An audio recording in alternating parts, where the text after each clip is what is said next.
Hey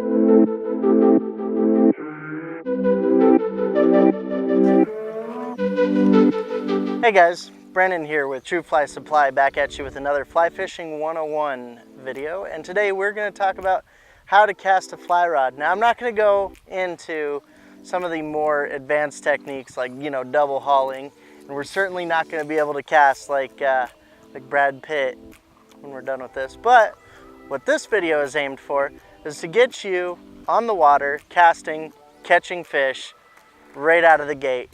So this video is for like people who just picked up their very first fly rod and kind of want to get into it, or people who are checking out the sport before they even have their own fly rod. So this is going to be a very 101 video, and what better day to do it on than when it's a little windy outside. So that way I can help you kind of visualize that, yeah, you're still able to fly fish in the wind. It's a little harder, but you can still do it. So I'm just gonna go ahead and start off here by saying not everybody's cast looks exactly the same. Some people do it with their wrist, other people do it with their entire forearm, and some people do it with their entire arm. It's just really whatever feels most natural to you. And so with that said, there are three things that each cast does have in common. And those are, you look for a bend and a stop in the rod, and that the tip of your rod is traveling in the straightest line possible. So again, that's a bend in the rod, a stop in the rod, and to make sure your tip is going in the straightest line possible.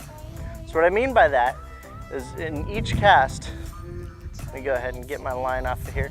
In each cast, every time you go forward and backwards, what you're doing is you're bending that rod. And so when you stop that rod, that bend allows that line to shoot out. So you want to make sure you cast, stop, cast, stop, cast, stop. And there's two motions of that. So you'll see I'm doing it forward, stopping, and backwards. Well, reverse that, so backwards and forwards, backwards and forwards. And you want to make sure that you always have that pause in there to allow your line to fully unravel before your next cast.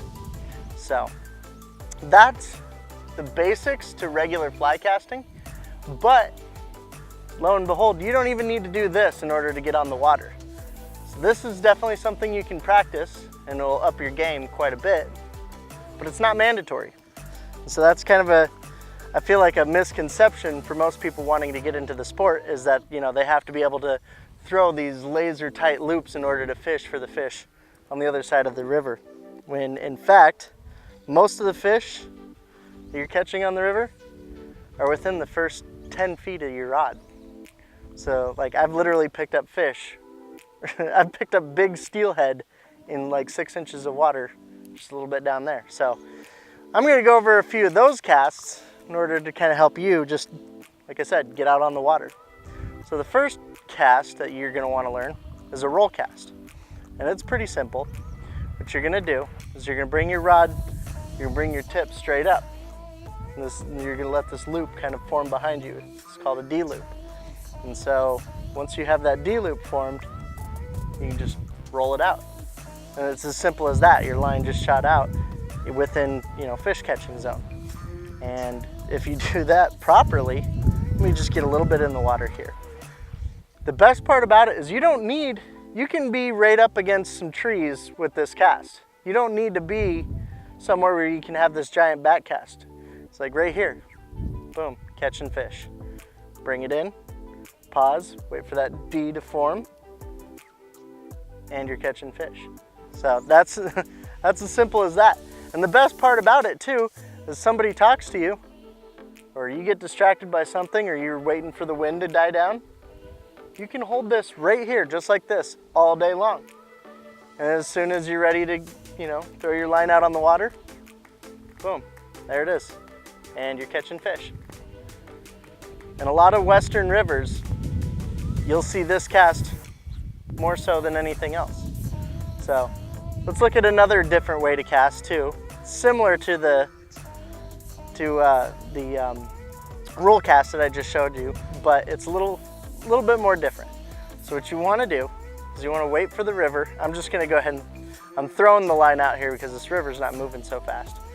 But what you want to do is wait for the river to take some of your fly line out. Not a lot. You don't need a lot to, like I said, you don't need to be bombing it to the other side of the river to catch fish. More often than not, they're within 30 feet of the shore, so you don't really need to get that much out. So like for instance, right here, I probably have about 20 feet of line out, maybe less, you know? And so I've let the river now take it all the way downstream.